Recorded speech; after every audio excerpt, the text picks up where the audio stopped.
Europe. Europe 1. 8h15, votre invité, Patrick Cohen, est ancien Premier ministre et député de l'Essonne. Et aussi le chef de la bande de Valls. Bonjour Manuel Valls. Bonjour. La bande de Valls, mot-clé qui a servi de réplique à Jean-Luc Mélenchon. On va y revenir. Manuel Valls, né à Barcelone, vous avez une idée pour sortir du bras de fer avec Madrid? Le dialogue, bien sûr, c'est ce qu'il faut toujours privilégier en toutes circonstances. Ce qui n'est pas ce que fait le gouvernement Rajoy.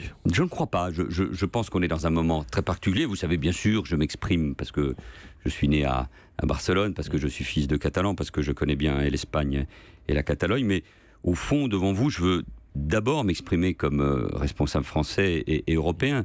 Ce qui se passe en Espagne et donc en Catalogne nous intéresse. Parce que si la Catalogne demain accédait à l'indépendance, c'est non seulement l'Espagne qui se défait, je pense notamment au Pays Basque, mais avec des conséquences terribles pour la France et pour l'Europe.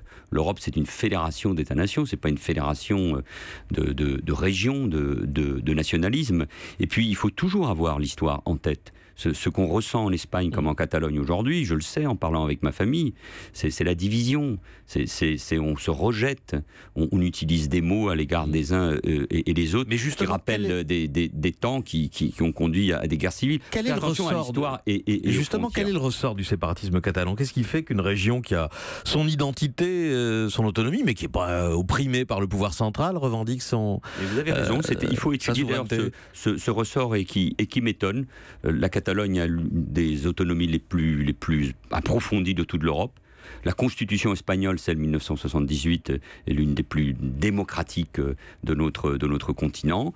Et la force de la Catalogne, c'est-à-dire sa langue, sa culture, sa littérature, sa musique, son architecture, son économie, ses entreprises, d'abord, c'est 20% de la richesse espagnole, c'est d'avoir lié son destin avec l'Espagne. Vous savez, on a tous cela en tête. Il y a eu en 1981, pour ceux qui s'en rappellent, une tentative de coup d'État en Espagne. Terrero, ces gardes civils rentrant dans le Parlement espagnol. Et dans la nuit, il y a eu deux hommes qui ont compté. Le roi d'Espagne, bien sûr, et le président de la Généralité de Catalogne, Jordi Pujol, qui a dit son attachement à la Constitution, à la couronne et à la démocratie. Et la Catalogne compte quand elle est forte dans une Espagne unie, et qui n'a rien à voir avec la France. L'Espagne n'est pas un pays jacobin, à ses autonomies fortes, ses identités, mais la force de l'Espagne, c'est d'avoir des régions puissantes, et nous avons, besoin, parce que le projet européen est aujourd'hui en difficulté, nous avons besoin de la force de l'Espagne comme des autres pays. Donc, le dialogue, c'est la méthode Valls. Le dialogue et le respect de la Constitution. Parce que la Constitution, c'est vrai en Espagne comme en France, et dans tout autre pays, c'est le contrat commun. Et il faut le respecter, et c'est pour ça qu'il n'y a pas de voie possible, il n'y a pas d'indépendance possible pour la Catalogne, mais j'espère que le dialogue va prévaloir. Manuel Valls, le 3 octobre à l'Assemblée nationale, Jean-Luc Mélenchon vous a-t-il traité de nazi? Je ne l'ai pas entendu, mais il l'a dit, selon différents témoins. Il y a des témoins? Oui, bien sûr. Bien sûr, mais devant moi, en revanche, il a proféré de nombreuses insultes. Elles sont aussi rappelées dans la presse. Mais c'est une manière pour lui... Dans le canard enchaîné, ordure, pauvre type, c'est ça? Voilà, mais c'est pas... je suis triste de parler de ces questions-là. Parce que c'est une manière... il l'a souhaité. Il y a des questions de fond derrière, on va y venir. Bien sûr, d'abaisser le débat politique. Et c'est une manière, c'est pas un coup de colère de sa part. Je le connais bien. C'est parfaitement se maîtriser dans ce moment-là. Je suis triste parce que c'était le moment de la mise en place d'une mission que je préside sur la Nouvelle-Calédonie. Et la Nouvelle-Calédonie mérite mieux d'être prise en otage. Que vous allez mener du coup avec Christian Jacob qui sera le rapporteur. C'est plus facile pour vous de cohabiter avec Christian Jacob qu'avec Jean-Luc Mélenchon. Non, ça ce sont les règles de l'Assemblée nationale. À partir du moment où le président d'une commission, d'une mission et du groupe majoritaire, le rapport est porté, est incarné par un responsable du premier groupe d'opposition. Mais tous les groupes sont représentés dans cette mission. Là, la France est insoumise, il y a toute sa place. Et la Nouvelle-Calédonie, qui va devoir affronter des défis importants l'année prochaine, notamment une consultation qui était prévue depuis 20 ans. La Nouvelle-Calédonie mérite bien que cela. Et j'ai reçu, heureusement, beaucoup de messages de soutien et de respect de la part de tous les acteurs calédoniens. Jean-Luc Mélenchon vous a bel et bien insulté ce jour-là dans les termes qui ont été rapportés par la presse. Je vous le confirme. Quelles conséquences? Il n'y a pas de conséquences, parce que de sa part, c'est aux Français tout simplement de juger. C'est une manière pour lui de disqualifier. Vous savez, quand vous traitez un responsable politique, un social-démocrate, un démocrate, un républicain, un homme de gauche ou de droite, quand vous le traitez de fasciste ou de nazi, quand vous l'insultez, c'est une manière de le disqualifier, c'est d'empêcher le débat. Et c'est pour ça que c'est insupportable. Il était en colère après les attaques que vous aviez vous-même proférées, Manuel Valls. Vous continuez de l'accuser de complaisance avec l'islam radical ou les fondamentalistes islamiques. Oui, moi je pense que de la part d'une partie des responsables de la France Insoumise... Mais les responsables de la France Insoumise, c'est pas Jean-Luc Mélenchon. Vous n'avez pas entendu de sa bouche des mots complaisant à l'égard de l'islam radical. Dans les choix qui ont été les siens, les candidats qui ont été désignés dans les circonscriptions, quand dans son groupe... Ça n'est pas arrivé au PS quand... Ça a pu arriver. Vous avez vous-même proféré des accusations contre Benoît Hamon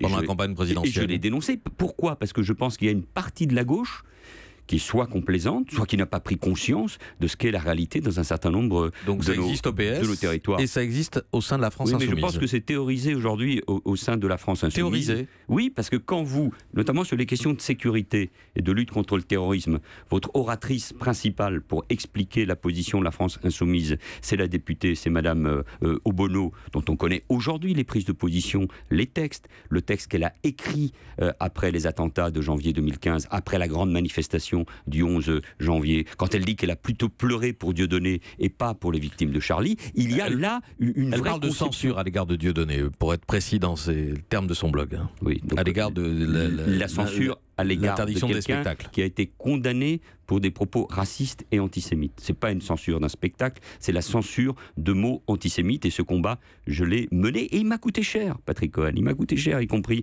dans ma circonscription, parce que je sais que malheureusement, le poison de l'antisémitisme est bien là. Mais il y a plus grave, parce que quand il y a les insultes, au fond, on peut toujours se dire c'est un coup de colère. Mais quand Jean-Luc Mélenchon, dans son courrier démissionnant de cette mission, le justifie notamment parce que je serai l'ami de l'extrême droite israélienne. Il fait référence à un cliché qui a été pris lors de votre dernière visite en Israël, en compagnie de la ministre de la Justice. Quand je vais en Israël, je rencontre tous les responsables. Et j'étais à un colloque sur l'antiterrorisme, il y avait aussi bien le ministre de la Défense que la ministre de la Justice, dans un gouvernement israélien, tout le monde le sait, qui est un gouvernement de droite. Et quand je suis allé vers l'extrême droite. Quand je suis allé en Israël, comme Premier ministre, j'ai rencontré tous les responsables. Je suis évidemment allé à Ramallah. Et là, à cette occasion-là, j'ai rencontré tous les responsables et j'étais surtout l'invité de la famille de Shimon Peres, parce qu'on célébrait la première année de sa disparition. J'ai rencontré notamment aussi le leader du parti travailliste. Donc je n'ai aucune leçon à recevoir dans ce domaine-là, parce que je sais ce qu'est la réalité israélienne. Mais quand on publie ce cliché, et quand on dit que je suis l'ami de l'extrême droite israélienne, au fond, on veut passer un seul message, dire que Manuel Valls est l'ami des Juifs. Et je mets des guillemets. Et c'est là où il y a une complaisance. C'est là où Jean-Luc Mélenchon et ses amis ne se rendent pas compte, ou alors ils s'en rendent compte, et c'est encore plus grave, que l'antisémitisme, ou l'antisionisme, ce nouvel antisémitisme d'aujourd'hui, est au cœur de la matrice de l'idéologie totalitaire de l'islamisme radical. Et c'est là où c'est grave, parce que malheureusement, nous le savons... Vous les accusez de faire ça sciemment, Manuel Valls. En tout cas, il y a au moins de l'opportunisme. Et c'est oublier que cet antisémitisme, ou ce nouvel antisémitisme, il est là. Il est présent dans les quartiers populaires depuis des années. Il a fait des dégâts considérables. Il est au cœur de la radicalisation de milliers de gamins qu'on constate. Est-ce qu'on a oublié les fidèles qui allaient vers les synagogues au début des années 2000 qui étaient caillassés? Est-ce qu'on a oublié l'assassinat de Halimi? Est-ce qu'on a oublié qu'en 2014, on a crié dans les rues de Paris « mort aux Juifs » Est-ce qu'on a oublié les attentats? Et donc, moi je me bats contre tous les racismes, contre toutes les discriminations. Mais dans l'antisémitisme, cet antisémitisme est au cœur, encore une fois, de cette idéologie. Et on ne nous joue pas avec. Et quand on me désigne comme l'ami des Juifs, on veut faire de moi une cible. Et ça, c'est inacceptable. Et c'est pour ça que là, il y a une rupture. J'avais déjà dit en 2016 qu'il y avait parfois des gauches qui ne pouvaient pas être réconciliées, qui étaient réconciliables. Malheureusement, les faits me donnent raison. La bande de Valls, elle est fournie ? Elle est fournie, oui. C'est bien dans ces moments-là de voir que des intellectuels, des chercheurs, des militants, des élus se mobilisent, parce qu'ils considèrent que là, il y a une frontière qui a été franchie entre une certaine vision de la République et un abaissement de la politique. Elle s'est reformée, la bande de Valls, à l'occasion de cette controverse ou de cette polémique, c'est-à-dire qu'elle a agrégé autour de vous des gens qui s'est éloigné.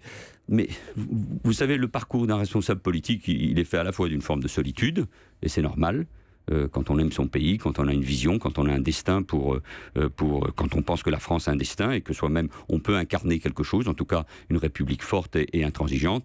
Et en même temps, j'ai heureusement beaucoup d'amis et beaucoup de soutien. Merci Manuel Valls d'être venu ce matin au micro d'Europe 1. Europe 1.